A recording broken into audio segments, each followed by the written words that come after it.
Hello, everybody. This is Brian, and we do have a video version of this week's episode available on our Patreon, patreon.com/late night.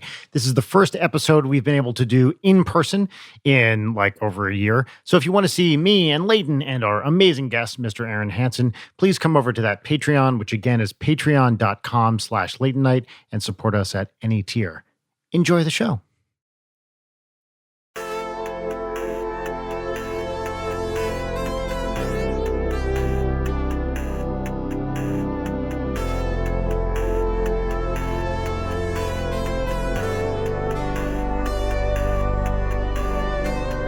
I would put your phone not on the table. Oh, because it'll Yeah, exactly. Which also, in the spirit of true professionalism, took us about 3 months to figure out that it was doing that. Luckily, actually, we recorded 6 episodes and then had to go remote. Yeah, So- this little thing called the pandemic happened, and then we did not have to deal with our own technical incompetence, except for make it the internet's fault. the show became the Yeah, That's true.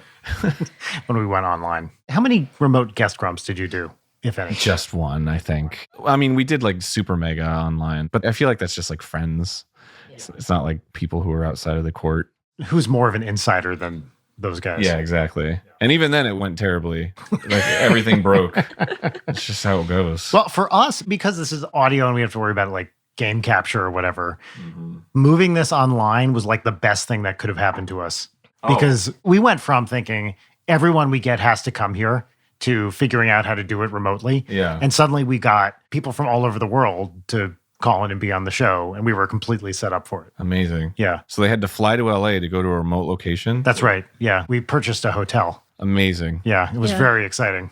The city is really up our ass on this one. Like, we really got to deal with the zoning. You have to pay to film here every time you film. That's right. I charge Leighton a location fee. You can talk to Rachel about it on the way. Usually we'll comp our guests, but not if we think they're rich. Yeah, that's why Audrey keeps not having to pay it. Yeah. So do I owe something? Or? We'll see. We'll see how this episode goes. Once you open up your wallet, how many credit cards you Well, got? submit your tax records as usual. You got that Amex Black? Because if you do, Oh, we're charging you. what? Yeah. Ooh, what is? Whatever. Let's talk big money on late night. Everyone loves hearing about how much money everyone makes specifically. Oh, it's the best. Have you ever looked up your net worth? Yes, I have. It's hilarious. I haven't looked up you. I've looked up me, and it was, I think, off by a factor of like 10 or something. Yeah. It's either insultingly low or like disturbingly, upsettingly high, where you're Yeah. like, I wish. Yeah. I was a professor for 10 years. Where would I have made that money? Yeah. The last I checked, and this was like 2 years ago, it said 3 million. And I was like, Yeah. oh, No, I know. if my net worth was 3 million, I wouldn't be doing Game Grumps anymore. I think mine said 2 recently, and I was like, whoa, hell yeah, baby. Dude, let me see it. Yeah. Rolling with the big money. When you get that kind of money, you can afford to have your own neon sign made. Oh, there you go. Yeah. And then just go to your bank and be like, see, the internet's dead. And Yeah. worth $3 million. So That's you guys right. should be nicer to me. Wiki Feet Men says my net foot worth is 2 million toes. Are you a juggler? Well, I don't like to brag. It was always like, oh, you're a saxophone player, wild. I like that was sort of like a surprise. Yeah. But I can't remember if I knew that you were a juggler or not. Well, let me put it this way. Yes. Hell yeah. I used to be really into juggling. There's a significant nerd overlap with the juggling community, like math nerd overlap with the juggling That community. doesn't surprise me. Right, because it's all about permutations. Sure. and There's a journal or people write articles about mathematics of juggling. Okay. And so I was really into juggling and It's a math. world I had no idea about. Someday you should visit Lobby 10 on a weekday at MIT because the juggling club meets there. That was the first place they shut down during quarantine because You know there was what? way too many people there. Probably was. And they're all having so much sex, like unreal. They really had to shut that Jugglers fuck. That's what our bumper stickers say. So I was really into it in like high school. I could never juggle 5 of anything. Oh, man. But I could do 4 balls and 3 clubs. Actually, I could do 4 clubs briefly. And then I completely fell out of practice. And then for, I think, my birthday last year or something, Rachel got me clubs because I haven't had clubs. I used to carry them all over the place. Wow. Sorry, Yeah. did you have a holster? Did you do like quick draw, like Yeah, of course. going? And so, because people can't see this, but Are you about to juggle for us right now? I'm not going to do. There's a neon sign right there. Yeah, but these are like, what are these, like 3? Oh, they're pretty heavy. Yeah, for listeners at home and also people who can't see the rest of our quote unquote set, It's substantial, right? there are It's got some weight. like command wall mounts for these juggling whatever the fucks. Yeah, that's what I was so intrigued by, was that there are 3 clubs and each one has its own wall mount. Rachel got those for me. As if they they were like fun little katanas. Yeah. But Yeah. katanas that make nobody want to talk to you. When the racks come out in the Matrix, it's just all juggler tools. This is tremendously dismissive of the juggling community at large, which You say What with are a they gonna smirk on your do? face. What are they gonna do? Throw a ball at me? well, so I have some balls over here. Yeah, they never let go of the ball. They're always in that little whole zone. point. As long as I stay outside of their juggling zone, what's going to happen? They have chainsaws, and I don't trust that they'll come after me with it. They need it to juggle. Can you do like the one hand juggle? I can do not with 3, but I can do. You can juggle 2 balls in one hand. Wow, look at that. This is a late night first. Right? That's incredible. Have you ever talked about your juggling on Late and Night? No, I don't think I have. I was trying to keep it under wraps until you blew it wide open. That's how I always imagine, like, whenever I learn something new, I'm like, oh, I'm going to learn an instrument. But it's like, I'm not going to tell anybody because one day I'm just going to bust it out. Yeah. And it never happens. No. I never get good enough to do anything except for contact juggling. Can you do that? I can just do like 2 moves. What is contact juggling? Oh. The David Bowie thing in In Labyrinth. It's when you roll the ball like along their hands and it looks seamless. Yeah. Yeah. You can really do that pretty well? Yeah. I didn't know that. It's difficult to get just the first, but once you do the first one, then everything else is I'm going to easier. guess that you learned that when you were a kid. Yeah, like I used to wear bracelets, like candy bracelets and stuff, and like neon bracelets. And I learned to do that while I was in that phase. So it was counterintuitive because I never took the bracelets off. Mhm. But like you need to take the bracelets off to do contact juggling. So I just didn't get very far because of that. It's about the aesthetic, man. Yeah, I was like, I want to wear my bracelets more than I want to learn to contact juggle. So I'm just going to stop right here. Yeah. It looks better with like a crystal ball, but Well, what the hey? That's awesome. yeah. When it's like a crystal clear ball, you don't see it spin. So it looks like it's just floating. When we go inside, if you do that for Audrey, she probably won't even recognize us. That's it's impressive. And just be like, What? uh-huh. I do love that she did not remember you. That was awesome. And I truly wasn't offended because she was very young the last She time I doesn't saw her in remember person. anyone. I can't use real names because it's twerp. But for about 2 years, she couldn't remember Lord Phobos's real name and would just call him by a random dude name whenever she saw him. And she's like, all right, fine. Yeah, that's what his name is. Context for people listening, Brian and Rachel had to do an errand, so I babysat Audrey while she played a bunch of video games, and it was the greatest thing that's So ever which- happened to me. I walked in on this situation. She was playing Stardew Valley. And I was thinking, like, I'm walking in on a kid playing a video game. They must be stoked about this video game. And like everything that came out of her mouth was the most like, I don't even like this game. Did she really? I don't know what I'm doing. And I was Really? like, yeah, well, who's your favorite villager? And she's like, I don't know. I haven't met them all. Well, okay, so she was playing Mario 64 and Mario Galaxy, maybe? Definitely Galaxy. I definitely spent a lot of time playing up me not knowing anything. I was like, yeah, Audrey, I played a lot of the Mario games when I was a kid. And she was like, all right, so this is Mario. This is Mario. You'll never believe what he has to do.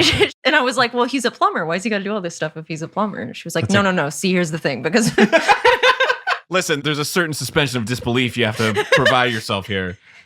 She has been obsessed with the Super Mario Brothers Super Show from the late 80s, starring Really? Captain Lou Albano, because it's all on Netflix. That's awesome. Yes, and so she has watched all of them, which feature like Cyndi Lauper's on it, Yeah. Shabba-Doo, who's a breakdancer, like all these 80s celebs. What that means is that most of her knowledge of the Mario universe is the shitty cartoons they showed during that show. Yeah. oh my God. Where, they don't say Bowser, they only say King Koopa, Koopa, yeah. right? That kind of Yoshi talks like this. Yeah. Yeah. The other day she was talking about Brooklyn. And I was like, how do you know about Brooklyn? And she said, oh, well, Mario's from there. Yeah, Mario's from Brooklyn, obviously. Yeah, because they talk about that a lot on the show. I was allowing her to explain various Mario things to me. And she was like, yeah, and then you can also play as Princess Peach, and it's cool because she can fly, but like she never really does anything for herself, which is annoying, but Wow. feminist icon. You know what? She's fucking one to talk because she plays princesses with Rachel all the time. Yeah. And the way she plays this is she wants Rachel to be Bowser. and she wants herself to be helpless somewhere. So she wants Rachel to capture her and just leave her somewhere. And then she orders Bowser around for a while. She's not being a very generous scene partner. No, and she's always Peach.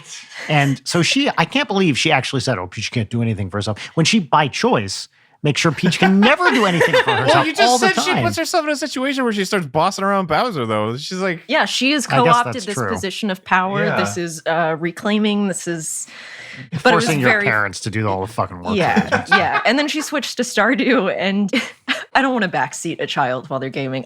You put should. hundreds of hours into Stardew, and she was like, "All right, cool. I need to get this for the community center." And I'm like, "Oh, you could plant some more because it's raining." And she's like, "No," Oh. and then gets into bed at 10 a.m. at 10 a.m. You know what? I never put myself in the eyes or the brain of a viewer watching like Grumps or any kind of thing until I had a kid. And I had to watch her play video games, and the entire time thinking, why are you fucking doing it? Like, you're doing it wrong. And then I was like, oh, now I get why people get upset, because this is the most infuriating thing I've ever seen. It's very frustrating Well, when you know how someone should be doing something. There's no way I'm going to get 300 pieces of wood to get over that bridge. I don't have an axe that's good enough for the tree. Well, Audrey, you can cut down the tree with the axe if you just do it a bunch, but it uses some of your energy. Okay, I'll do one tree a day. Yeah, no, it's and then I'll go to sleep at so I 10. don't use my energy. And I made like a joke. I was like, oh, I guess I get into bed at 1 p.m. too. And then she threw that back at me like a couple of minutes later. she's Because I was like, oh, you're going to bed again? And she was like, didn't you just say you do that? Yeah, she's very good at holding on to shit and then throwing it back in your face. It's what they Fucking do. roast The other thing that mode. really, so Leighton and Commander Meowch got me a Lego space shuttle for my birthday. yeah.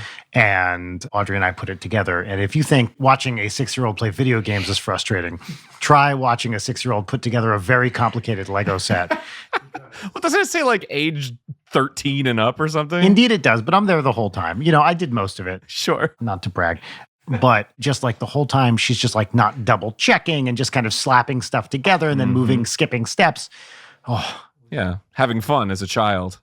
she was playing with Lego, Oh, yeah. which that's was ridiculous. It was fucking Ridiculous stupid. considering that her bedroom, the real estate is almost exclusively Tupperware containers full of Legos. The most Legos I've ever seen in my life. I grew up in a world where Lego was just a thing that you put together stuff. The instruction manual thing was so new to me. Yeah. Oh, yeah. No, I remember having Lego that were exclusively the thick ones, right? Like you didn't Yeah. have like the little teeny thin, maybe a couple, but it was all the thick ones and you just do whatever. You just build a house that has like multicolors and call Yes. it a day. And it wasn't, honestly, until we moved here 6 years ago that I ever did a Lego set, which was like, here's your 400-page manual, fucking do it right. Yeah.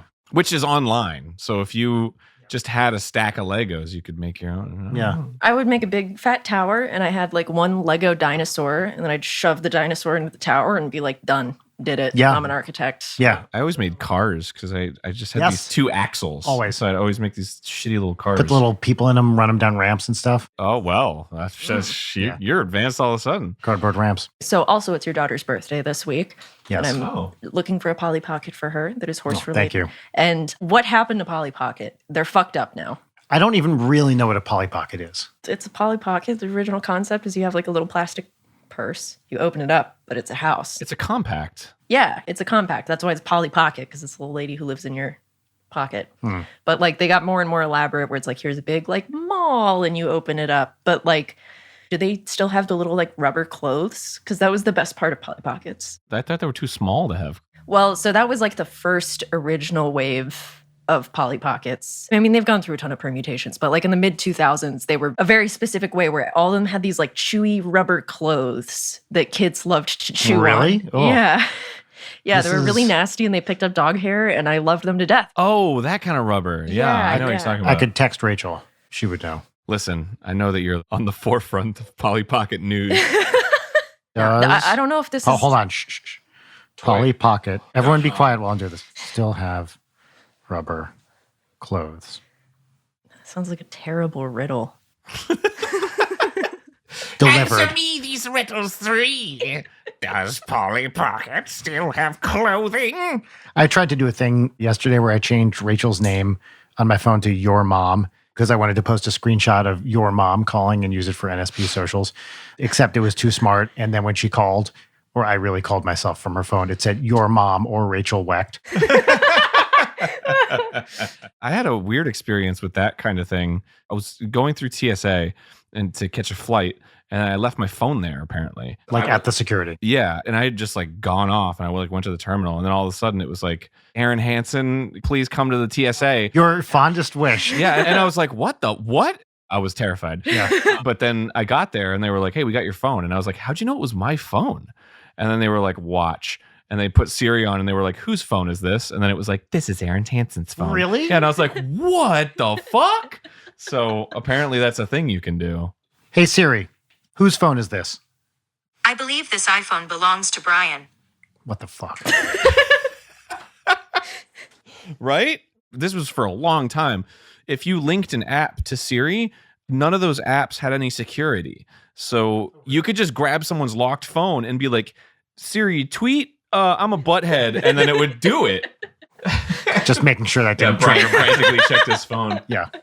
How did they not catch that? Yeah, it wasn't right away. I was on that Dance Showdown show. It was like a reality show. Dance On? Dance Showdown. Dance On was the name of the channel. Oh, I see. There was a guy, I won't name any names, but he was a real prankster. George Clooney. He did that to one of the dancers, and she was very upset by it. Oh, I'd be furious. Yeah. It wasn't like innocuous. It wasn't like, oh, I have a poopy butt or whatever. It was like something really mean. And it was like, oh. Pranks suck. If you're a prankster, you can go fuck yourself. Oh. Like, they're never funny. Brian, that's a spicy thing to have you on record saying. You specifically. No, So true. I don't prank people.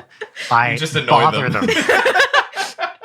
I maintain there is a difference. Yeah. I would never do like a cruel prank. But you will bother somebody and make them not like you by being a dick. Yes, but those are different. That's fair enough. I agree with that. For years, actually, I was in Danny's phone as Dave Mustaine because it was a bit for an NSP video that didn't end up getting used in the video. Where he was like, "Oh, look, it's Dave Mustaine calling me," and so he switched me to Dave Mustaine so we could film this bit, and they just never took it off. So every time I'd call him, I don't think it's the case anymore, but I think for upwards of 4 years, every time I would call him, he'd pick up and be like, "Hello, Dave Mustaine." Yeah. That rules. I got a weird thing about like organizational stuff, like in files or in phones and stuff. On my phone, my mom, her name's Marette. I put like Marette Hanson. This is my mom's name. I'm going to put a real name in there because, like, you know, in the information thing, it's like first name, last name, where do they live, what's their address? And I'm like, okay, well, I want to fill all that out and just be cool. But I heard if something happens to you and then like the police have to like unlock your phone or something, they're going to be like, well, who's your next of key? You have no idea who to contact. Because who are these names, right? So you should put them in as mom and dad and stuff like that. Oh, that's interesting. I didn't think about that. So yeah, if somebody needs to know like who your relationship, brother, you know. That makes a lot of sense, actually. Right, right. And I guess it's a little bit more secure, too. That way, people, if someone gets your phone and gets in, they won't know the name of the person. Yeah, they could only just get a direct line to talking to them. I signed up for like an identity monitoring kind of service. yeah. And I was just looking at it yesterday. It told me I had dark web alerts. What does that mean? That's Like- some like, I have video of you masturbating. I know. Yes. Like I was like, what dark web alert? So a couple things about this is I've had this service for, I don't know, 3 or 4 years now. Did or they ask something. you for like a 6-month subscription service after they told you that? They've had me on the hook for years, but they upgraded their like dashboard and I was looking through my alerts and it said it was legitimately like 10 different dark web alerts and they were dating back years. And Okay. I've never seen these before. So what were they? They were like username and password leaks, all from a bunch of sites that I never use anymore. Every service gets hacked like every day. Well, exactly. It's cooler that So- it's like, you got some dark web alerts, bro. You're gonna have to open up your Tor, get the Yeah. Every one of those like password aggregates has like a master password and they have Yes. all of them, they're scouring the internet constantly for like leaks. Yeah. So they always give you a notification. Oh, your fucking Wells Fargo account, you know, Yeah, is exactly, probably vulnerable. exactly. There's like 60 every time Every I open day. up. I'm just like new alert for your bank. And it's like, I know it happens Well, if every it day. had said like your info got leaked or whatever, that's fine. But it specifically said dark web. And I was like, what the shit? So has either of you ever been on the dark web? I still have no idea what it is, what that means. I mean, I know what news groups are. That was like proto-internet. Yeah. It still exists. So if you want to pirate anything, you go on news groups. Yeah. Please explain the dark web, Brian. I'm desperate to hear you explain in your own words what the dark web is. It's like the internet with the lights off. That's the name of this episode. As I understand it, the lights off. it's you need like Tor or some other browser, but Very Tor is the good. standard. Yeah. And you can't like search. You just need to type in the site you're going to, and then all sorts of shit can happen. People do all sorts of illegal stuff. What at else? What do specific they do sites. on the dark web? They sell drugs, illegal drugs. Oh. They also sell Tylenol. That's a side hustle. They have. Okay, yes, absolutely. Tylenol. Tylenol? When you're getting your cocaine and your heroin and you're checking out, there's just like, little impulse purchases. Yeah. Get some Tylenol, get some Midol, That's actually, I'm sure they upsell you. You got to diversify the stock. I mean, like you can't have all your fucking black tar and kill Hunter S. Thompson acid sheets. Oh. Yeah, it's like a movie theater. They make their money on the candy. What else do they do on the dark web? There's probably child pornography, I believe, which I'm not saying from any personal experience, and I do want to emphasize that. Anyway, so my 6 dark web alerts. Now, I could be wrong about this. I believe you might be able to sell some babies. Oh, okay. Well, yeah. I mean, if there's child pornography, just one step up to buy children. Yeah. And that's an exhaustive list of what happens on the dark web, as far as I know. Have you ever been on the dark web? That's a yes. The fact that you waited this long to answer is a yes. I was debating whether to dig further into the child pornography. Yeah. Yeah. It's a great hole to dig in 2021. Yeah. You can order a hit Oh, on wow. the dark Right. web. Just to make sure we don't cause any alarms, I'm going to have Jarek edit out the P in pornography so it sounds like we're saying child pornography. And that way no one will be upset. What's pornography? It's the same thing as pornography. It's a It's not a silent P. P. Yeah. It's like The pterodactyl. P is silent. Yeah. It's a soft ornography. Yeah. Okay, yes, you can get someone killed. I would assume so. I don't know if that's true or not. I think you could probably get somebody killed if you really want to. What would be more lucrative? Like, what's the Tylenol to getting people getting killed? What do you get them on the way out? Like, you don't want to do a full hit. A hit piece. You could For get that. someone to like key their car or something, like shit like that. Oh, okay. Yeah. That sounds plausible. Put like a poopy bag in there. A flaming bag of dog shit. This is better than a hit. This is the ultimate thing that you can do to somebody if you hate them. You just shit in their life. You find a way to get into their house and you just shit all over everything. What are they going to do? Like they have to clean it up, but it never goes away. There's always shit places. But they can DNA your shit, right? Not if you're on the dark web. Order somebody else's shit. You wouldn't use Oh, your there- own shit. No, that's a rookie mistake. No. But it's also if they have a cat, you can really start escalating where every day you go into the litter box and you just like slowly make them larger. Until eventually they're just They take out full the whole size thing. huge. Yeah. I've heard that the ultimate dick move in that regard is if you can get into somebody's house and you can get some like alone time where they're not messing around, you cut a hole in their wall and then you put like a huge piece of raw meat in there and then you seal up the wall. Cheese is good. Yes. Yeah. There's nothing for like a month and then suddenly there's just a rancid smell and they're like, what is that? And they cannot find it Wow. for months and months. And they're like, what is this fucking smell? I remember something like when I was in 8th grade, I was upset. They had these books which were called like Revenge. And it was some guy, and I think the pseudonym of the author was George Hayduke, who would write these books about like alphabetically indexed about ways to get even with people. And, me, a nerdy, very bullied like kid, I would just read these books on the Now I'll bus. show him. I'd read them on the bus to school as the older kids were like making fun of me from the back. Yeah. Of course, I never did. They were all like super illegal shit. You're but those- just giving them ideas. well, yeah, like actually, you know what? I'm glad they didn't steal the book from me because I would have been a real cell phone. But the one that reminded me of what you said, like the specific advice was you get a piece of abalone, which is a shellfish, Yeah. and you hide it on somebody's radiator.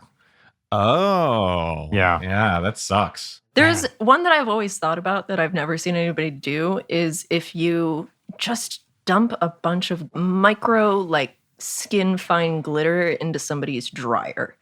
Oh, And, like, that's bad. Hide it, make sure they do their big fat load of clothing, and then you got glitter on your Let clothes her forever, rip. Well, motherfucker. speaking as the parent of a 6-year-old, that basically happens to me every Yeah. day anyway. And yes, it completely sucks.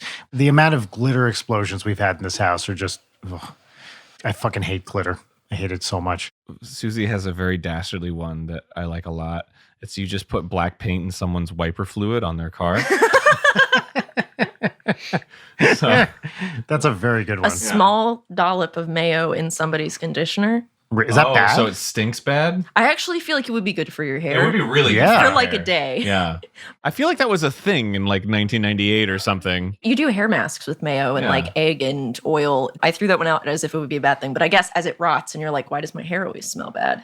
But that's the thing about mayo. Mayo never goes bad. Mayo's always good by definition, right? Even The expiration date is merely a suggestion. that's just saying it's so delicious you'll want to eat it before that day. It's not saying it's actually going to spoil. That it's going to be like morally difficult for you to Yeah. eat it. It's like cheese. It just gets better with age. That's exactly right. Food expiration dates are, that's a conspiracy. Absolutely. I mean, that is legitimately true. Yes, I'm aware. Yeah, they're way, way off. And you're fine eating food that's way past its expiration date. Don't do it. But Hey, late night listeners. yeah, The dark web is a great place to go. You should totally prank people by damaging their personal property. Yeah. And, all food is good as long as you can put it in your mouth. Brian had the sticks in his hand I for was like a waiting. full minute before that ended. we set that up over here specifically perfect. so that, I feel like it's a little pathetic sounding. yes, but it's also not hooked up with a pedal. Oh. Wait, but that's its own sound. Yeah, that's You true. can get a groove going. That's like every joke you make on this show. Do it again. Wait, I missed. I'm in a weird angle. Yeah, that I timed it weird. Oh, Hold that on. was good. Yeah. yeah. There, that was a good one. Hold on, can you give us a clean one to put on the soundboard? Are you ready? Yeah. Beautiful. Wait, you have a soundboard? I don't see any buttons. We do when we do it online, and also half the time the other people can't hear it, so it doesn't really work. Okay. Hearing that, it just makes me think that you just fuck with the guests at that point. Well, I would Oh, no. We treat our guests with extreme respect. I would never, ever, ever want to get someone on this show I and know then mess you. with them. I wouldn't want to do it. You put me in the crotch seat. And you're telling me you don't fuck with guests. You want to describe what the crotch seat? Well, now he's going to call attention to it. That's fine. Listen, the reason they have talk shows with desks because it's dignified. You see the top and you don't have to see their crotch. There's always a weird Situation. lump. First of all, I don't have enough room to cross my legs because there's a dang microphone can in front of move me. this. No, it's fine. So my legs are full spread eagle. I'm man spreading, as they say. And so I'm directly in front of the camera. My head's blocking the late night logo. Aaron, this is great because we have a Jeremy Renner modesty Thank God pillow. you have Jeremy Renner. That's exactly right. Where'd you get this? JeremyRennerFan.com? It was a gift from a mutual acquaintance whose name I do not wish to reveal. It was from the Jeremy Renner app. Oh, we don't use that one. The halcyon days. We're not big into the app. The app community is really bad. You should go to the Renners. They're the best. There's a really great 6 or 7 part podcast about the Jeremy Renner app, which I strongly recommend you listen to. Wait, what's it called? The Renner Files. Wait, is there actually an app for? There was. Wait, Aaron. Yeah. Oh, so dude. There's this thing where for a while, this one company was trying to get a bunch of celebrities to do like vanity apps, basically to get fans' attention and money, because you could pay for like visibility to the celebrity on the app. Okay. And you'll never believe this, but it devolved into ridiculous infighting and arguments. And also, it turns out that when you have your own app, you're responsible for putting content on it like all the time, and nobody has the bandwidth to do that. Least of all, like, Jeremy Renner. Jeremy Renner. He's Hawkeye, you know. well, this kind of ties into it because on the app, there was a contest to give away like a visit to the set of Endgame or some shit. I don't know which one. Whichever movie he was in, first 2 seconds. It turned into something, I think, where the person that won it was like a friend of Jeremy Renner's and didn't actually go to the set anyway. They just like hung out by his pool for a while. It's a whole fucking, It it's was like really worth a bunch listening of to. weird Twitter, as if that's still a thing anymore. People invaded it and were just like brigading it with nonsense. And you could pay for a gold star, which would increase your visibility. But they said it didn't increase your visibility, but it definitely did. And occasionally Jeremy Renner would come on and like comment like, hey, cool post, bro. And then it became like a whole thing to try to get his attention. But after like maybe 3 weeks of doing it, he just completely opted out. It was a beautiful like moment in internet history while it was still going because everyone was like, they're just letting this happen. So is this where you got the pillow? It has nothing to do with the app. It was a separate Is it gift. the same on the other side? I like to think that Jeremy Renner has more than two sides when it comes to his acting. He's a very versatile performer. Hey, Okay, so was this pre-cameo or post-cameo? way pre, right? I was still in Definitely. high school when the Renner app thing happened, I'm pretty sure. And Cameo's been around for what, like 2 years or something? I don't know, but it makes the Jeremy Renner app obsolete. Completely It's- obsolete, That's yeah. true. Now you can just get a cameo from Jeremy Renner. Although I guess the equivalent would be it's like Cameo, but you just pay a flat fee to like talk to the person all the time or interact with a community. It's like a Facebook page. it's a Discord. It basically is a Discord. Pay yes. extra to join a Discord of the Yeah. worst people on the internet. Now that's unfair to Jeremy Renner fans. I would like to make a public apology Yeah. to the fans of Jeremy So Renner. I'm sorry. sure you're all pretty cool and your taste in men is totally Cool. Yeah. good. Not based on your weird dad issues. Should we Yeah. introduce this show? Yes, that's a good idea. Oh, we haven't started the show yet? No, we have. We just always wait to introduce people. 'cause We 'cause usually wait forget. about 45 minutes to an hour to introduce the show. We had Alana Pierce on a couple of weeks ago. Oh, I love Alana. She's great. We forgot until the end when we were about to say, that's it, bye everybody. Then I remembered we hadn't introduced her. We introduced her and the episode was over. We're on a tight ship here. Wait, have we talked about this is the first thing we're doing in person in a year? that yet. Well, it is. So I can point to people Yeah. for the first time. And I automatically feel I can be meaner to you. I 100% agree. I Fabulous. feel much more energized. You guys had asked me to do this a while back, and I was like, no, I don't want to. I think what you said was not till it's more popular.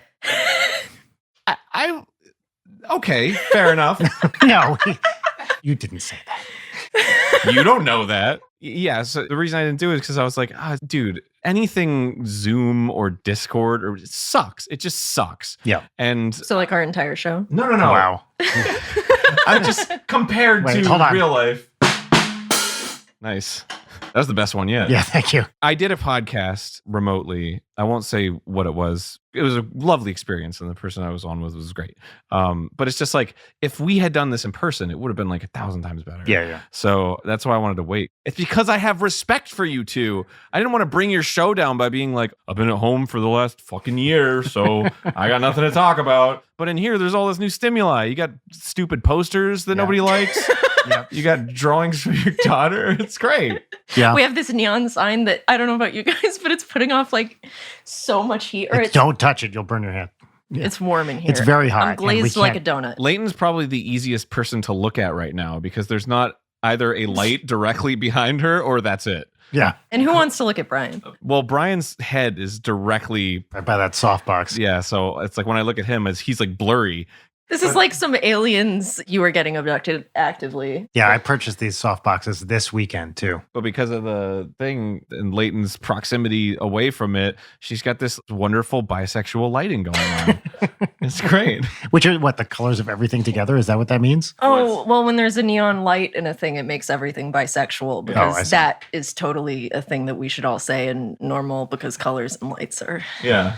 They're coded in certain ways. as are real people who are, I'm not going down this road. So- Hi, folks. Hi, well- folks. I'm bisexual. I'm allowed to say This is a question that we were discussing earlier. Would you call this a man cave?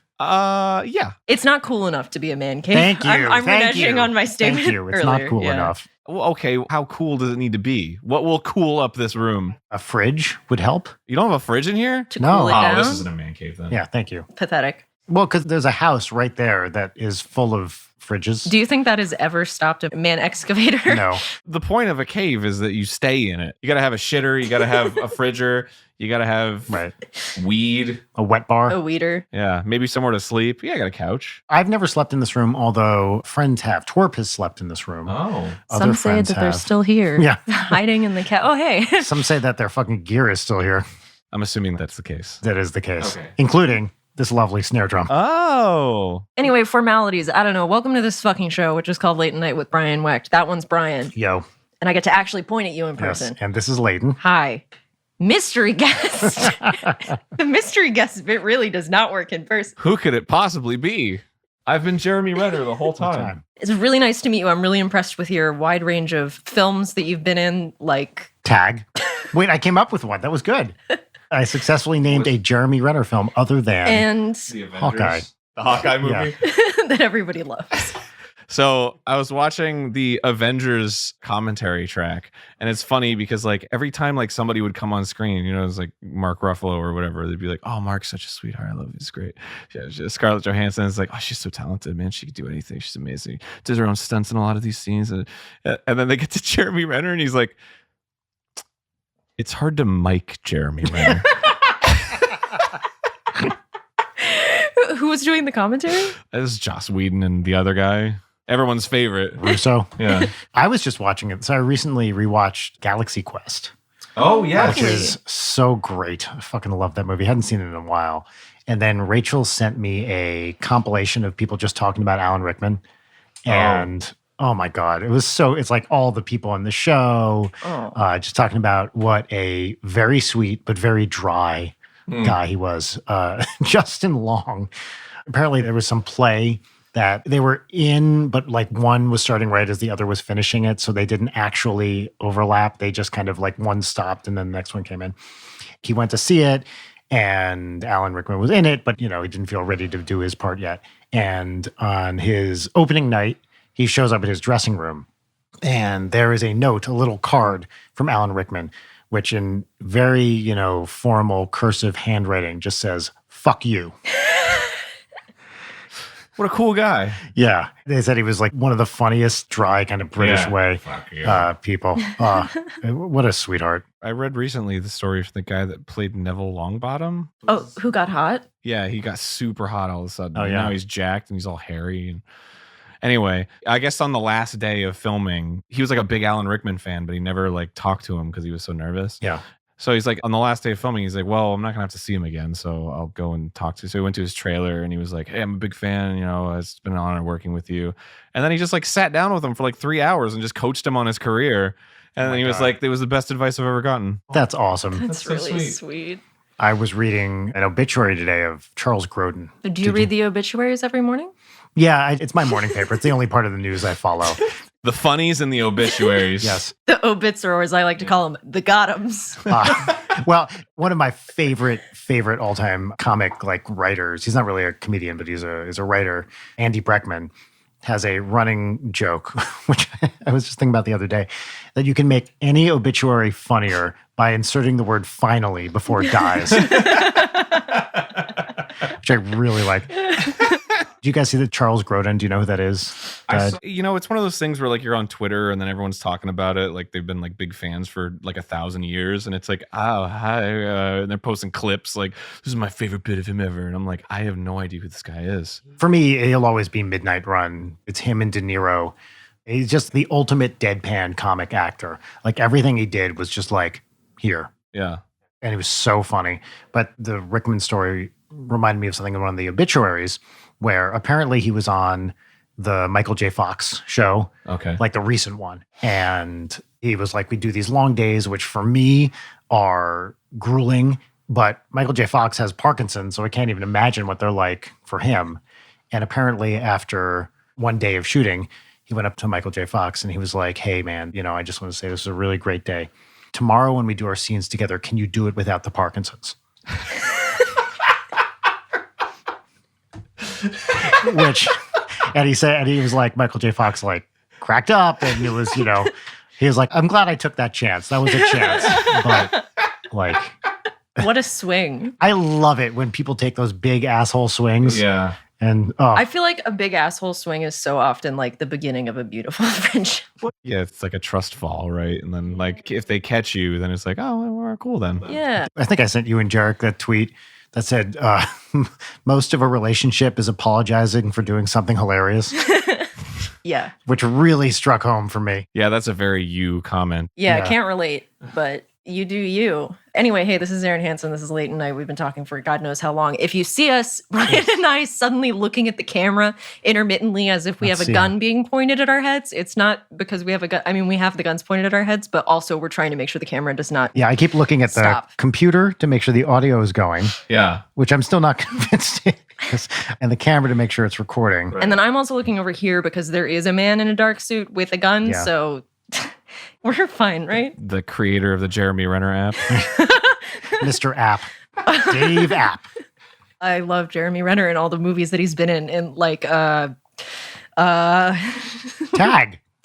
He's in Tag. That great film Tag. Wait, he was in one of the Bourne Identities, wasn't he? Yeah, he was like the new. He was the new Bourne man. Yeah, he was born for a day, and then Matt Damon came back. Didn't he? It sucked. Break both his arms filming Tag? Am I remembering this correctly? Mom had to help. Yeah, I'm pretty sure that's right. It sounds right. Yeah, the dude's cocking the gun. Yeah, must have been a pretty aggressive game of Tag. Yeah, well, dude, if you watch that movie, it lasted for actually, I think it was based on like a real event. I can't say that with a straight face. Yeah. But I hear that and I'm just like, I don't care. All I care about is when Jackie Chan does it. It's like Jackie Chan broke his leg when he was doing this stunt, and they show it at the end. It's like a blooper, and it's like, whoa, cool. It's like Jeremy Renner. I don't give a fuck. He broke his arms. No, because you know he broke it doing something stupid. Yeah, exactly. Picking up his crafty. Put too much peanut butter on his little sandwich. For those of you listening, that's industry lingo for food. That has always bothered me, crafty. I can get behind craft services, but when people say, oh, and crafty's over here, I don't know. It's just an easy way to say it. You can call it the food. Yeah, great. Craft service is easy, but if you want to make fun of Hollywood people, you can just say crafty. Yeah. Were we going to talk about UFOs or something? Yeah, I was going to pointedly ask you about urban planning. Oh, yeah. I never gave you the book what the recommendations. Fuck, I'm sorry.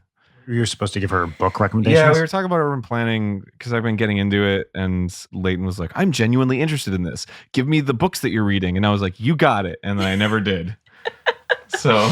And how dare you? But also, yeah, you have a good UFO story. And I wanted you to come on the show and tell it because I'm very interested in hearing it and talking to you about it. And I also know it's going to piss Brian off so bad. Have I never told it to you? No, you've told me. Oh, okay. But you've never told me on a... It's not real unless there's an audience. Perform our friendship. Yeah. Well, it's funny you say that because I'm not a believer as a result of this story. I want so badly to see a UFO. And I did. By the very strict definition of UFO as an unidentified flying object. Anyway, I used to live in Palmdale. It's like an hour north of LA. And it's past the mountain range. And then north of Palmdale is, I believe, Edwards Air Force Base. It's surprising that Edward hasn't asked for his Air Force Base back if it's his. Well, I think he operates it. I can't reach the fucking thing, but just know spiritually. That makes a lot of sense. Sorry. So we're driving up back from LA. It's like 2 a.m. And there's one road that leads into Palmdale from LA. And we get stuck behind a flatbed truck that's being escorted by 4 military vehicles. It's being escorted by 8 cops. And they're going slow as fuck, obviously. On the flatbed truck was like 100% just like saucer with a dome top. Like straight up, yeah. And we were stuck behind it for 5 minutes. It's the only road into Palmdale. And they were just like running red lights. And they were going beelining it to the Air Force Base. Wow. I took pictures, but that was the time when I had like a sidekick. And the camera on that is terrible. They were just total darkness. So anyway, that's the story, right? But, in a world where stuff gets declassified 10 years later, that was about 10 years ago. So I looked it up recently, and it's like a drone or something that was top secret back then, but now it's real. So not to cast aspersions, but it's interesting that your UFO story didn't involve the F. I mean, technically it was flying because it was off the ground. It just sounds like a UO to me, is what I'm saying. Well, it was going to Edwards Air Force Base. Look, I'm saying we can all follow the train of logic here, but... How do you think? Why were you just wheeling it out because they wheeled it out there? Like what? They it's an object. It looked like a flying object. Okay. I'm not disputing that. I'm just saying it was a UAFO, an unidentified, assumedly flying object. That's all I'm asking for. Listen, he has the U, he has the O, and I'm going to give you the F right now. Fuck off. So wait, it was like not under a tarp? No, it was totally uncovered. Yeah. That's crazy. yeah. I would think they would mask that. Well, it was 2 a.m. in pitch darkness in Palmdale. Like, nobody's out. If the person working there was like, okay, we got a drone, totally looks like a UFO. If we can scare the shit out of some people, we just kind of drive around. Honestly, a little bit, yeah. But it's some like X35 or some shit, like very Like this was on the experimental thing name. you looked up. Yeah. Oh, wow. Well, because I tweeted about it somewhat recently. It was one of those things where it was like, tell a story nobody believes. Oh, yeah, And I was like, well, this happened to me. And then people were like, whoa, really? Oh, that must have been. And then people started posting like what they thought it was. And then eventually somebody posted like exactly what I saw. And I was like, oh, well, there you go. That's what it was. That's wild. They purposely make them look like UFOs. Like a Blackbird doesn't look like a UFO. It looks like a fucking X-Men vehicle, but because it was. But when they make these experimental craft, they're literally just like, they're doing it on purpose. That's one of the strongest arguments against these things being actual aliens or whatever, is that they didn't start looking the way they do until they started looking that way in pop culture. You know what I mean? And the pop culture led the stuff people were reporting. And so when there were flying saucers first in the whatever late 40s, early 50s or something, then everyone's like, oh shit, we see flying saucers. So you can't really trust that, you know, unless the aliens are watching the pop culture and updating based on what they're That sounds more seeing. feasible to Yeah. me. I will say, when it comes to UFO stuff, it has been getting weirder. They're less leaning on the flying saucer stuff now, because the one that I think of the most, which still hasn't been like quote unquote explained, is the Phoenix Lights, right? I don't really follow it, so I don't know what those are. Okay, so the Phoenix Lights was 3 lights in a triangle formation that flew over Phoenix, and it was completely silent. When is this? It was You in the haven't seen 90s. Phoenix 90s. Lights? No. It's one where like the number of videos from like every single Yeah. angle, there are just like a ton of them. Because Phoenix is a big city, so like a ton of people saw it, and you know it was all over the news. And yeah, there's like various famous footage of it, but there's not some craft that came out and it's like, oh, this is it. It's a triangle shape. It's got 3 lights. Huh. Honestly, I think that's the only like UFO story that's like, oh, interesting. Because I love UFO stories and I want so badly to see a UFO, but I'm also extremely skeptical because it was like a year or 2 ago. Tom DeLonge was like, Oh God. was like 3 UFOs declassified it with the government, and I was like, oh my God, look at this. You know what? For a guy that's built his whole brand on blinking, you'd think he'd be a little more skeptical. Yeah, but He literally isn't seeing a lot of stuff. so it's these very compelling 3 videos that were released from the government. They really released it, and you can see them, and they're still available. And I was like, okay, so what's the deal? And there's just a guy on YouTube that's like, I know exactly what these are. And he like totally recreated it in like 3D software. He's like, this is a plane. It's from this angle. It's going this direction. It looks weird because of That's what the all this angle. stuff Yeah. is, yeah. So every one of those was like, and this one, it's not actually going that fast because you can see the lens and Yeah. If you can't explain it, it's probably some military aircraft, right. the thing you saw. And the other thing is, it's just literally impossible that this kind of conspiracy could exist in this form for so long and that someone wouldn't have leaked it. People are not that organized. Right. Dear God, Like- no. If there's like one thing anybody should learn about the world, it's people are not as organized or as smart. Yeah. There'd be some dude right now with his phone being like, oh shit, it's going to be awesome.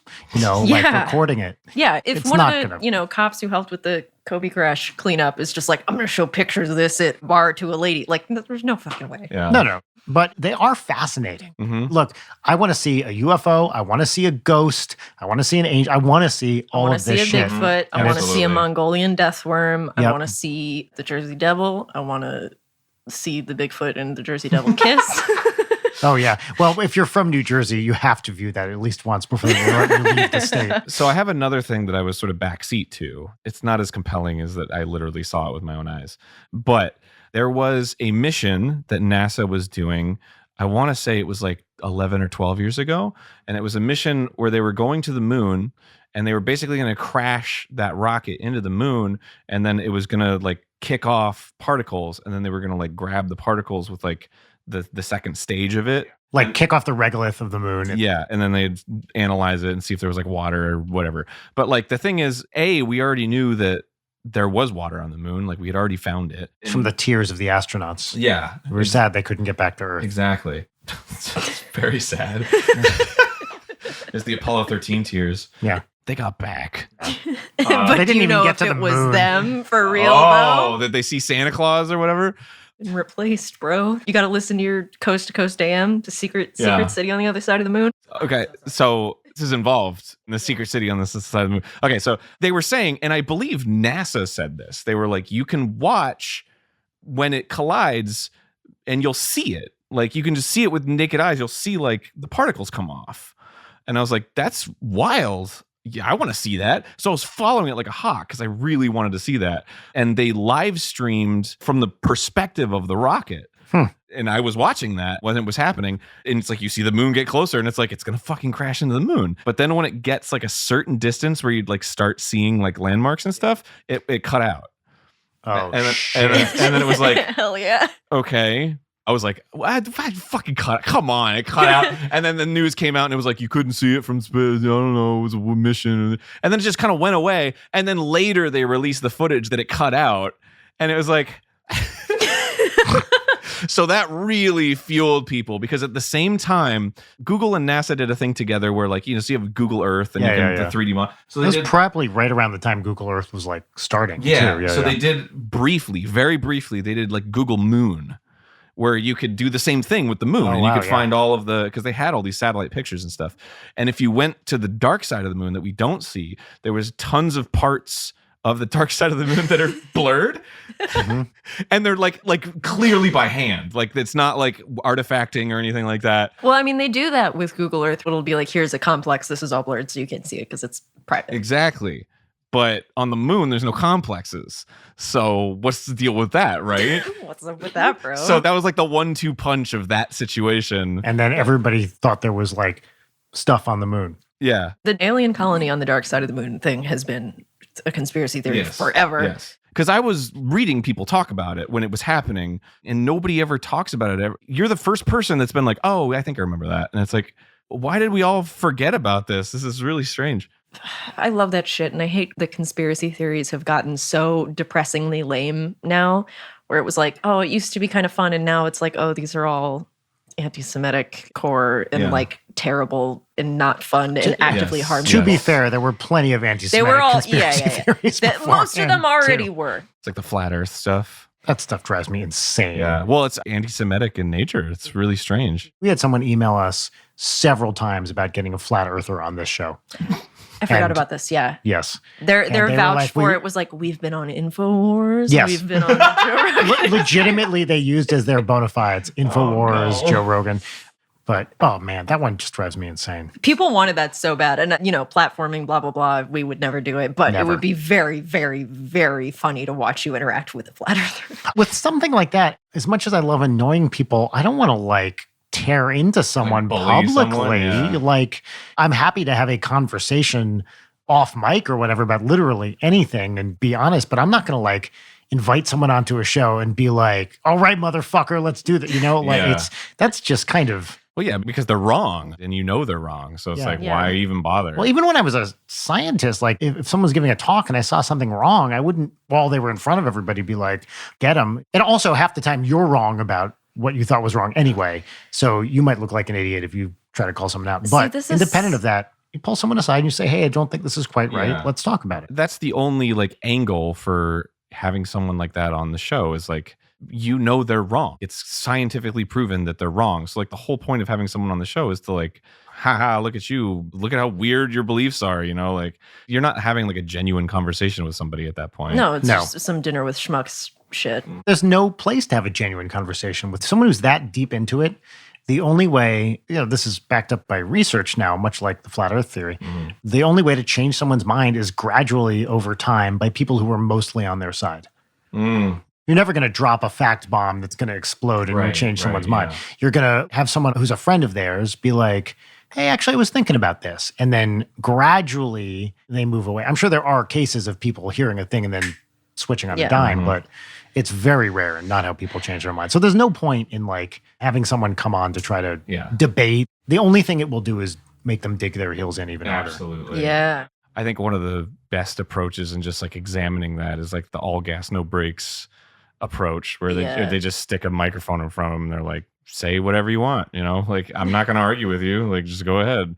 Because then they like keep going and it gets deeper and deeper. And they're not, like you said, they're not digging their heels in. They're just like, oh, someone's listening. Right. I have all the things I want to say, and then it's like, oh, then you can really see like what they're thinking. And then that's when it gets into like the anti-Semitic stuff where it's like, oh, this is what this is about. This isn't about that you believe in flat earth. Or that you understand physics or anything. Yeah. It's the total like police interrogation technique where they're like, they're just not going to say shit and they're just going to move closer and closer to you. And then you get nervous and you start talking. Is someone knocking? Sounds like somebody's knocking. Come in. Hi, honey. What's up? How much longer is this going to take? Why? Do you want to play video games with Leighton again? Is that why you're asking me? What do you want? How much longer is this going to take? I ate a while. What do you want? Nothing really? Okay, can you go back outside again? Thank you. Love you. This is 100% because you're in here. You realize that, right? Yes! She wants to play video games Yes! with you. So now is the time of the show when we move on to segments. So... I don't like the grin that you're giving me. Well, it's only a grin because I'm happy that we're doing some segments. It's so horrible to see it in real life after a year of... What? This is a sight to behold. We really should have done the GoPros on the mic arms thing. Yeah, we talked about putting like GoPros here and just like getting right in. Like a guitar video. Yes, exactly. And just having a dedicated like foot cam. Yeah. Oh, excellent. I have to say, I do a stream called Shuffle Master where I open up cards and that's it. But like I had a little trash can next to, so I'd throw the booster pack wrappers into it and I would always miss. I would always laugh at it and I'd be like, oh, I missed. And then everyone was like, oh, I want to see. So I was like, all right, fine. So I just pulled a GoPro from like storage and just mounted it and fed it into the thing. And so whenever I throw the booster pack now, I just swap cameras to the trash cam. Amazing. And it's become like the most favorite part of everybody's of the show. That it just cuts to the and then you see the fucking boost. It never gets in because it's just like this fluttery material that doesn't go straight. Somebody did a compilation in one stream of just the trash cam footage. I want to show you this video. Okay, this is Guitar Center Drum Off 2012 finalist.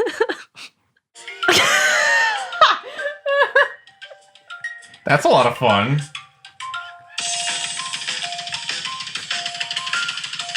Okay. I don't know how something can be simultaneously so impressive and so douchey. I do have a wife that's waiting for me at home.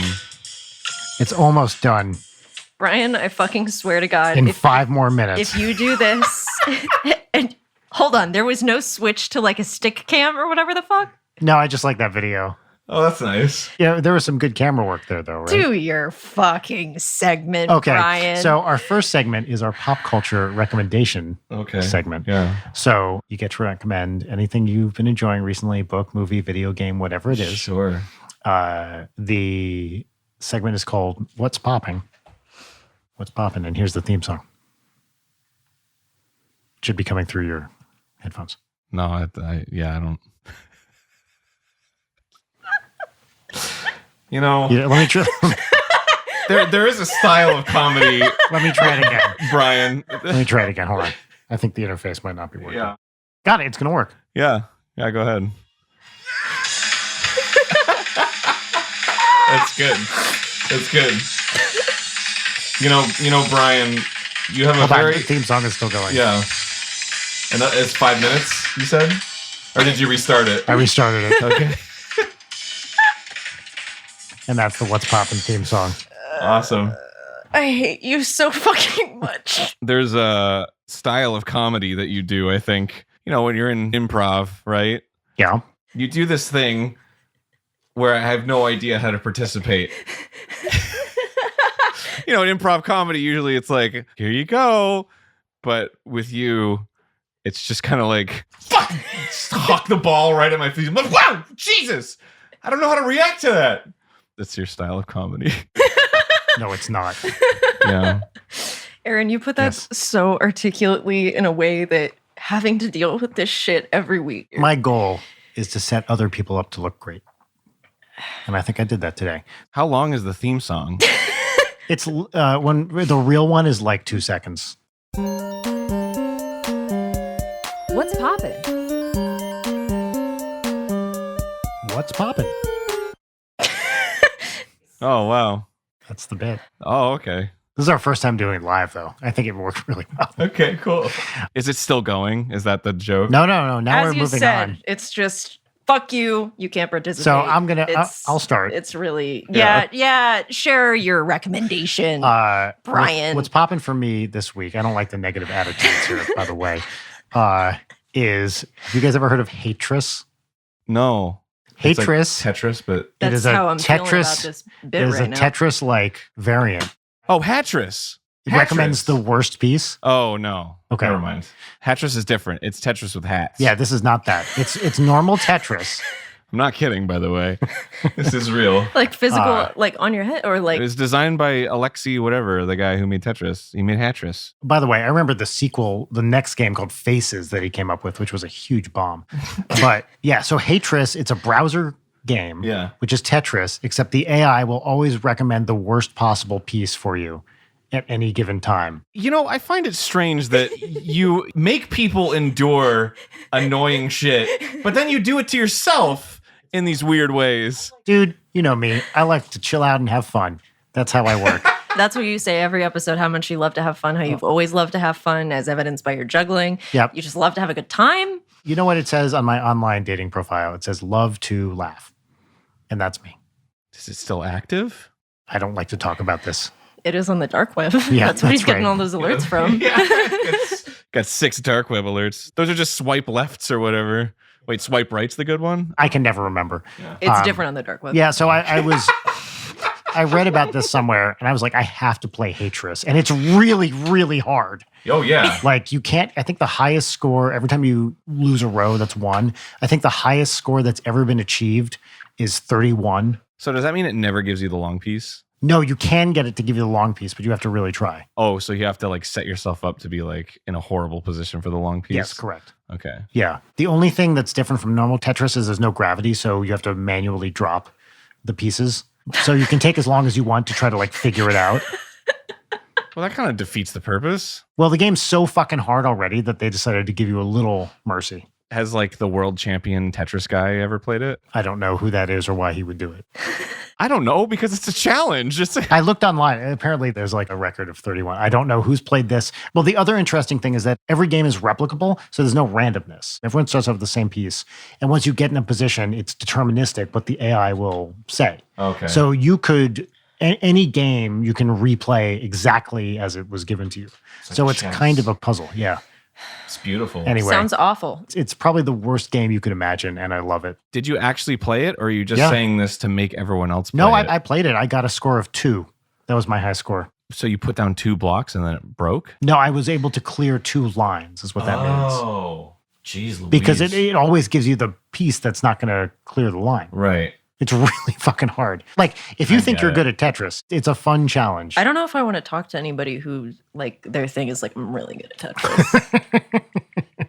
Well, I encourage you to try Hatress because it's extremely infuriating and a great way to spend a few hours. That's a good idea. Layden, what's poppin'? I think considering this is our first episode back in person, Has the theme song stopped yet? Let me check.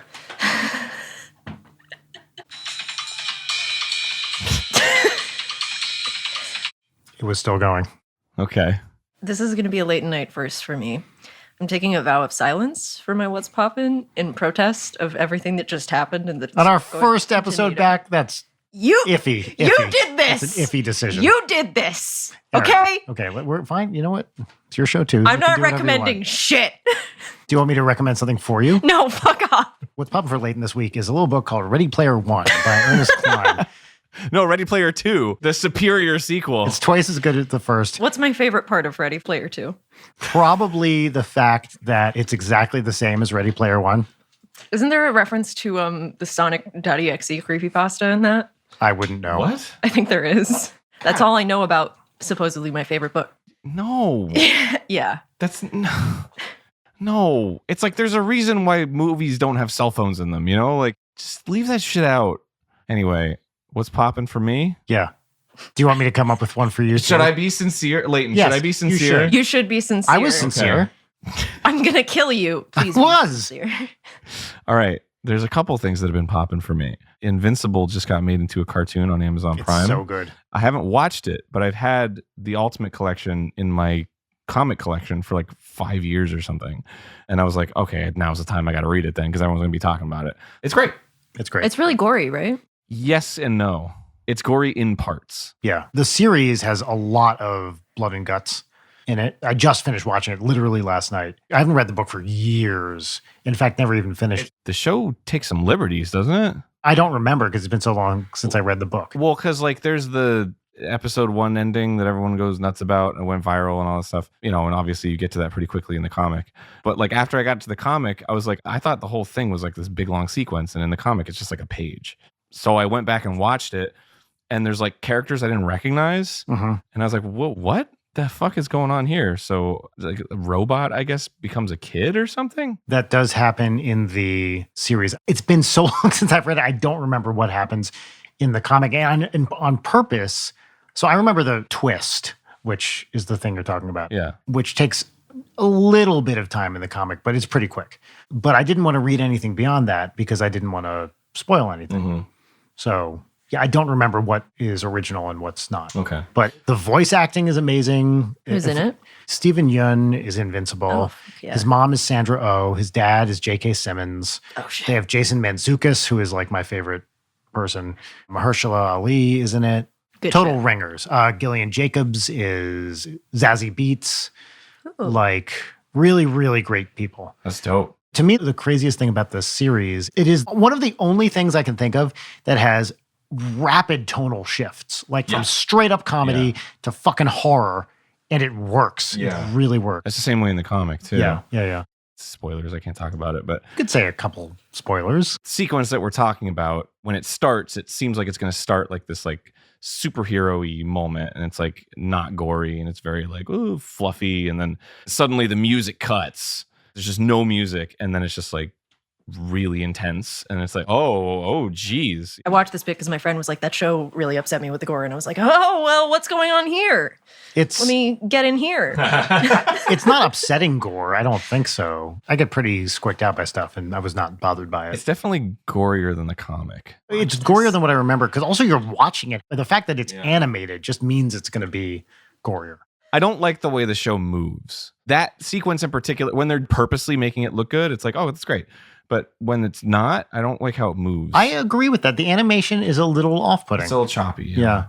Oh, interesting. Okay. Yeah. I don't know what I'm talking about with that stuff, but I remember thinking, shouldn't they have like more frames or something? It felt like they had a pretty low budget, which like if they did a great job with it. Yeah. But when they do this sort of method, it seems like it's supposed to move really well, and then it doesn't, right? Like Yes. there's ways that you can make cheap animation look good without a whole lot of movement, but they didn't go that route.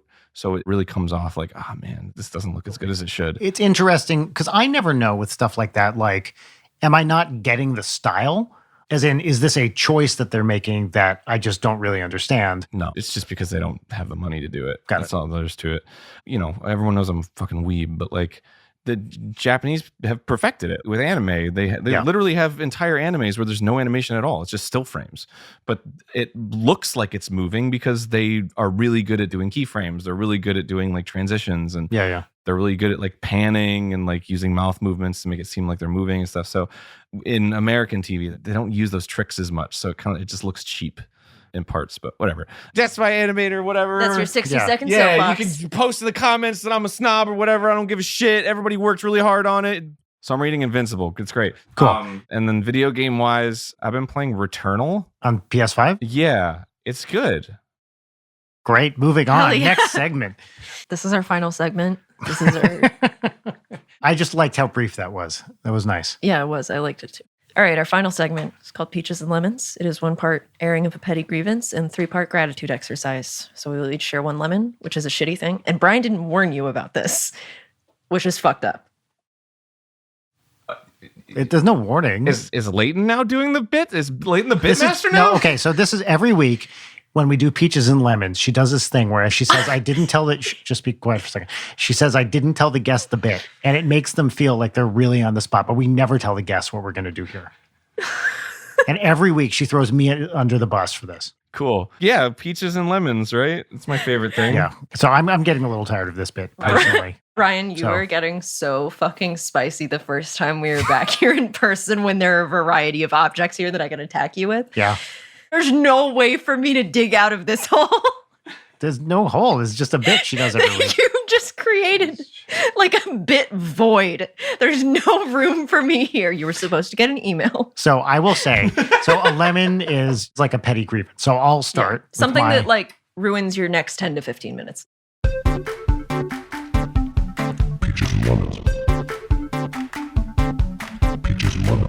I'll do mine. Do your fucking lemon. My lemon Brian. is that the Los Angeles Philharmonic calls me every day and I want them to fucking stop.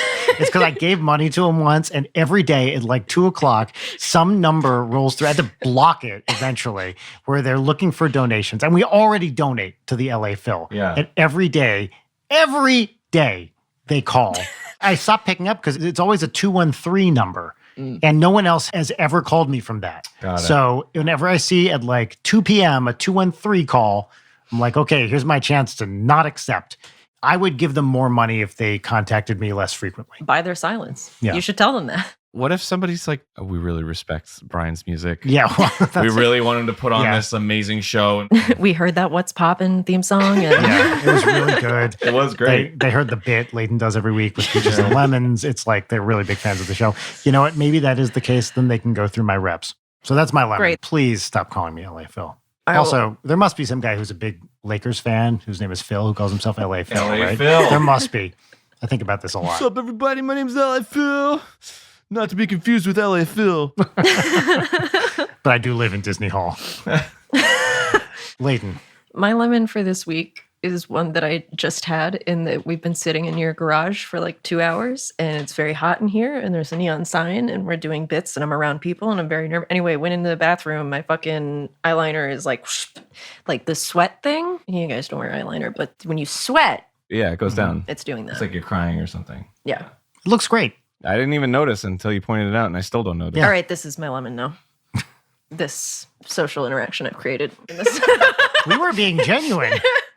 You flip that. I am Okay. making it worse. This is becoming a larger and larger lemon. What do you assume? We're like, no, it's fine. No. What was the right response there? Yeah.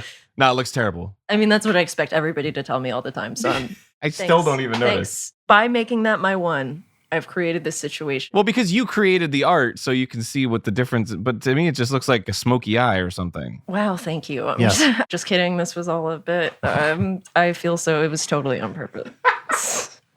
Great. Arin, what's your lemon? My lemon is my cat. We have 3 cats, but the cat that's mine is Mochi. He has claimed me as his bonded, right? So anyway, he is obsessed with me petting him while he eats. He's obsessed. And I'm not saying this flippantly. It's like an OCD pattern. He can't eat unless you're touching him. Yeah, he can't like go on with his life if I woke up and I didn't pet him while he ate. It goes nuts if I don't do this. But he's gotten to the point now where like I've enabled it too much that now he's like, well, I can get it all the time if I just scream. And it's only in locations where I'm doing something. If I'm living room and I'm watching TV, doesn't give a shit, goes and sleeps over in a corner. If I'm cooking, he just stands there and screams at me What an asshole. until I pet him while he eats. And even if I do that, there's a 50% chance that he's still going to do it.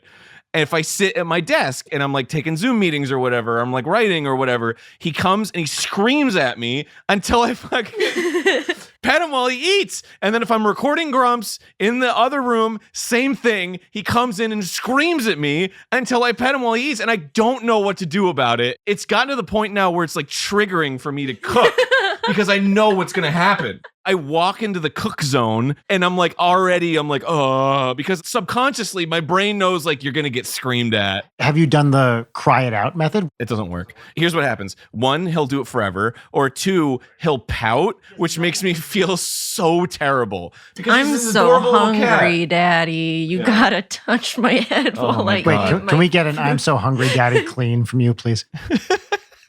It's funny when you do it.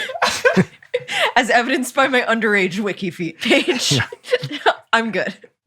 All right. Well, that's my lemon. The thing with animals is they have nothing to lose, and so they will just stand there and look at you and go, rah, rah, rah, rah, because they don't fucking care. What else are they doing? Yeah, I've never heard Mochi make noise. He doesn't do it around other people. I swear to God. Dude, Susie, my wife, for those who don't know, I swear to God, she thought I was like lying about or exaggerating because he doesn't do it around her.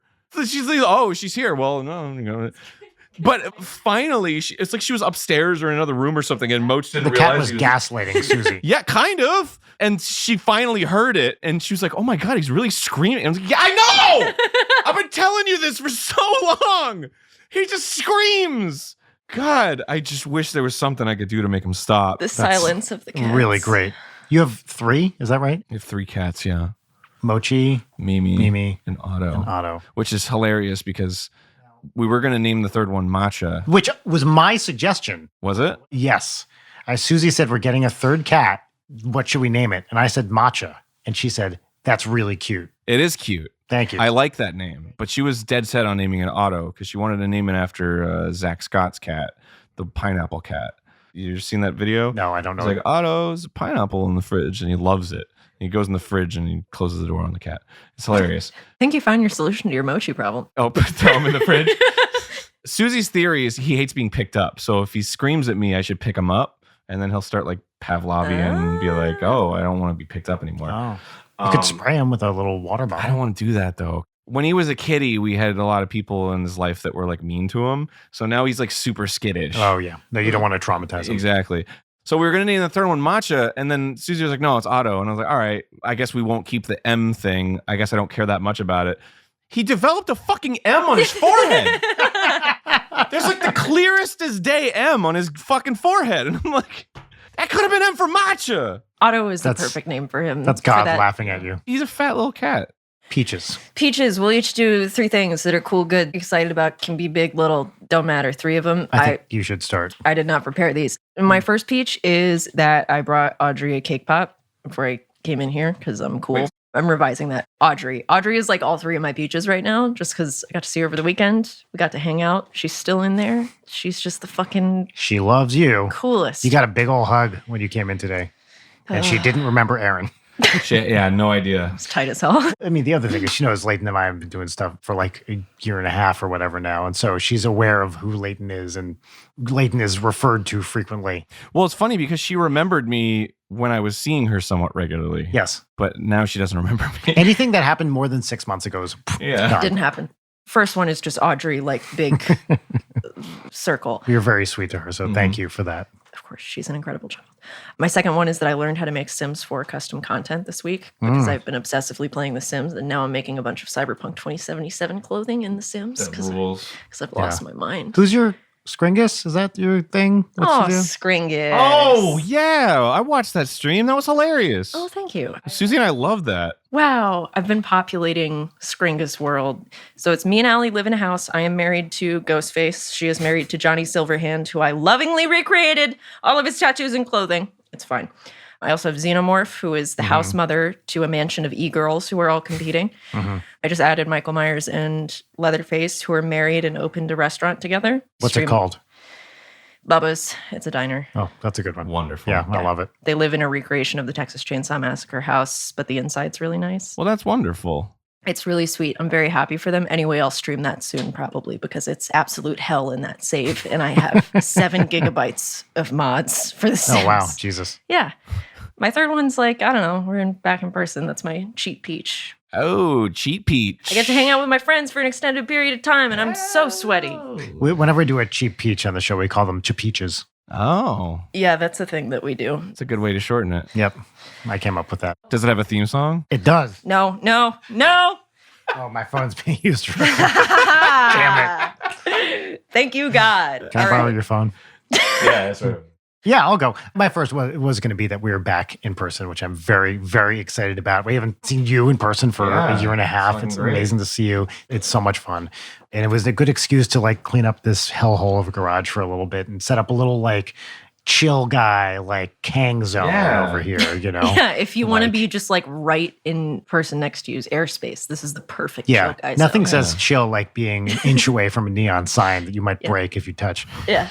So yeah, that was that. Number 2 is next week. I am going away by myself for a little one-man writing retreat. Oh. And I rented a little place near Joshua Tree. Memoirs? No, this fucking Revenge smooth jazz fantasies? album that I'm supposed to be finishing with Meouch. Nice. And I've just been putting it off. There's always something else, some fire that needs to be put out. So I'm going to try to like close out the main writing portion of it. I've been working on it for like 2 years on and off, mostly off. So I'm excited. It's my first like trip away without the family since last March.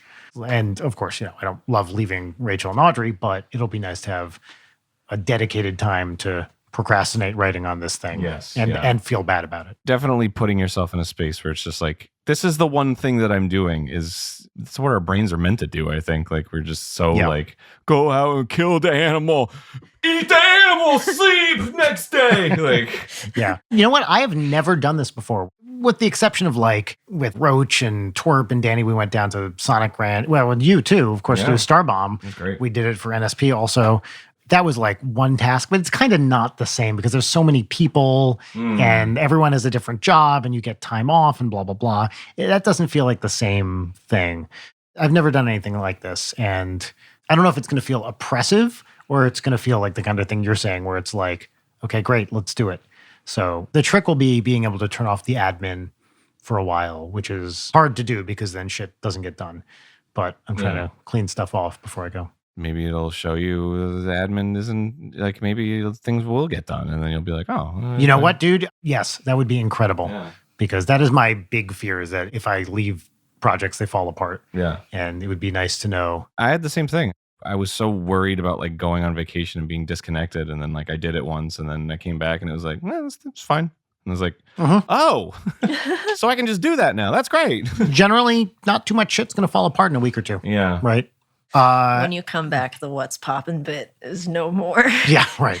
I'm really trimming the fat around here in this 1 week. I got plans. To be fair, though, I never really think of it as a bit. Think of it as an experience I give the guests and the audience. So I think classifying it as a bit is tremendously dismissive of what I'm trying to create. Weren't you saying something this positive about your life, you show. motherfucker? You come back from your retreat and Leighton's going to be like feral, covered in blood with like what's poppin' written on the The wall. bottom in half here. of this side is just broken with a hammer. So Yeah. it just says Leighton Night. And then the neon doesn't work anymore, and I make you pay for it.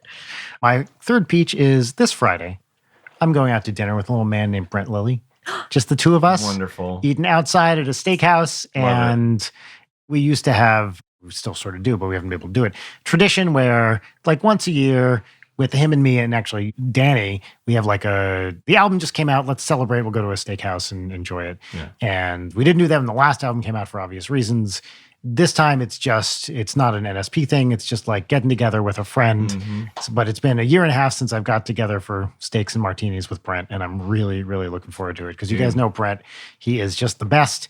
And he is such a weirdly fun curmudgeon that he combines the best parts about being cynical and being open-hearted at the same time. He makes you work for it. It's legitimately one of my favorite people, and I'm excited to go on a little date with him. I do love Brent. Yep. He's a good boy. So those are my peaches.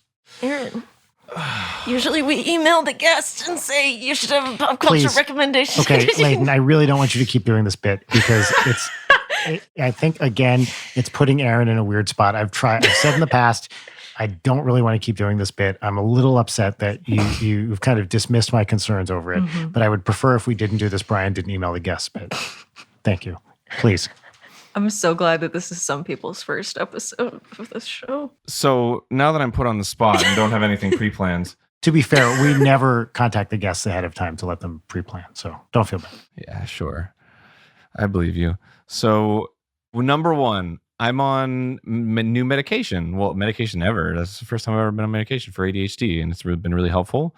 So I've been getting a lot of things done, and I've been able to like relax a lot more and like read books and not have my brain explode, and it's been great. That's awesome. Fuck yeah, dude. Yeah, I've been reading books about urban planning, as you mentioned earlier. Oh yeah, which we didn't even get to You better really talk text about. me book recommendations now. Yeah, there's some good ones. Okay.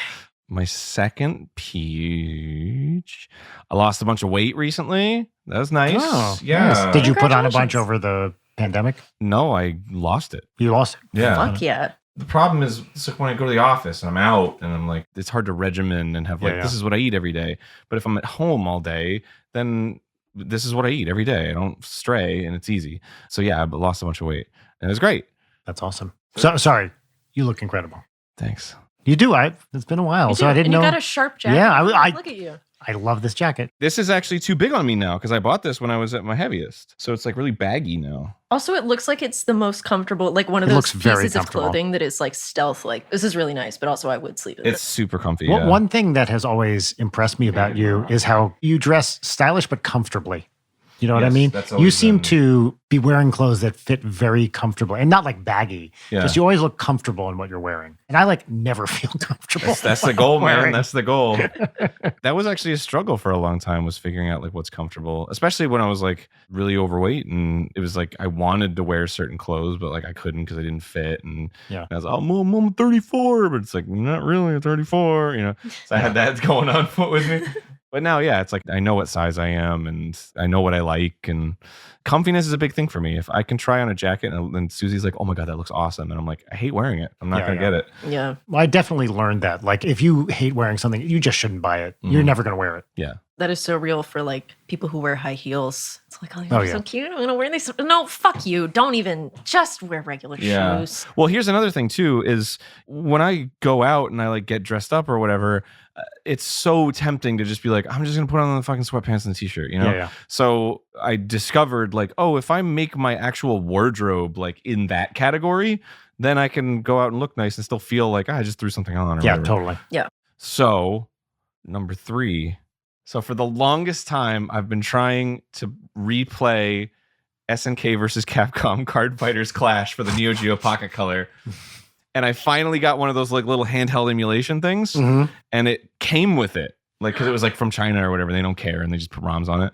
I've been playing the shit out of it because it's so good. And that's my third peach. I had something like that relatively recently where we played the Super Mario Galaxy Switch port. Mhm. And I was like, man, I really want to play Galaxy 2, but it's not out yet. I haven't played it in years. And I just was looking in here, and we had the Wii, which means that we took it from New Jersey to England, back to California. Couldn't use it in England because we didn't have the power converter Right. for it. So we carted this thing around the world for whatever, 10 years or something. Well, also, it was a different signal. Yeah, also that. And we didn't have a TV in England because I don't watch TV. I just read books. Yeah, everyone says that's like a douchey thing to say, but like the older I get, I'm like, good. Like, don't. If it's your watch TV. vibe, great. Anyway, I found the Wii and I was like, oh, fuck, we still have the Wii. I legitimately thought we got rid of it here. And I was like, but we don't have any of the games. And I plugged it in and there was a disc inside and it was Galaxy 2. Whoa. And I was like, hell yes. dude. So happy because I wasn't going to drop another $50. I would have, but It's so weird that shit like that happens. I have a similar story where when I was a kid, I was just getting interested in collecting video games. There was a commercial for Jet Set Radio that was on TV and it was Oh, hell wacky. yeah. And I was like, that's cool. And it just stayed in my mind. And then I was like on the internet one day and I saw like a cosplay picture of people cosplaying the entire cast of Jet Set Radio. And I was like, I really am interested in that. I would love to play that, but I don't have a Dreamcast. So I saved up and I went to a pawn shop and got a Dreamcast. And my mom was driving me around because I couldn't drive. And I was like, can we go to Target? Because I think they still have Dreamcast games at Target. It was like just ending its life cycle. And so, yeah, we went to Target. And then in the Dreamcast section, the only game they had oh, was Jet Set Radio. Nice. Aw. And I was like, oh my, wow. And how much fun did you have? Oh, dude, every day I played the shit out of it. And then I got the second game, Bang-I-O, which is also awesome. So it's weird how that happens, where Yeah. it's like, what a coincidence. Well, it means that God's a gamer. And Yeah. Gene Park was tweeting about this, that they reclassified gamers something. They basically included mobile gamers in the category of gamers Oh, too. yeah. Well, that's also wrong because gamers is simply a gender neutral term for a group of people. Thank you. Yes. All right, gamers, thank you so much for listening to this extremely long episode. And thank you so much for being so generous with your time. Oh, was that Yes, long? this- I don't know. I think it was normal length. It just felt longer because of all the tech setups and the bit I kept asking you to stop doing, which you still won't stop doing. If you want to feel better, I did just say the word keeped. Arin, Aaron, Yeah. thank you for coming on the show. Yeah, man. You got it. Where can people find you on the internet? Where can they find me? YouTube.com/GameGrumps. I'm on Twitter @EgoRaptor. Oh, Shufflemaster. YouTube.com/Shufflemaster. I stream sometimes. That's my fun thing. Yeah. Game Grumps is my job, and while fun, Deathly serious. it's still my job. But Shufflemasters, I don't have to do it, so I just do it whenever I want, and it's really fun. I love that. You get to see the trash cam in real time. Yeah, go check out the trash cam on the Shufflemaster. All right, everyone watching / listening, as always, and for the first time in person. Oh, yeah, the first time in person. That's right. So Layton has a little catchphrase she invented for the end of the show that she has never said in person before. All right, everybody, stay safe and come hard. That's the end of the episode. Bye. Bye. Goodbye. That's inherently antithetical. You can't stay safe and come hard. Yes, you can. Aaron. Well, I've never had pushback on this. the only way to come hard is all right. Well, No, please describe. No. There are a variety of ways to tell. Why are we doing this? I'm just saying, good for you that you can stay safe and come hard. I gotta do. It's fine. It's fine. We're done. You don't have to talk about it anymore. We're gonna take all those shirts back. Episode's over. Late Night is produced by Brian Wecht, Leighton Gray, and Jarek Centeno. Follow us on Twitter @LeightonNight, on Instagram @Leighton_Night, or email us at leightonnight@gmail.com.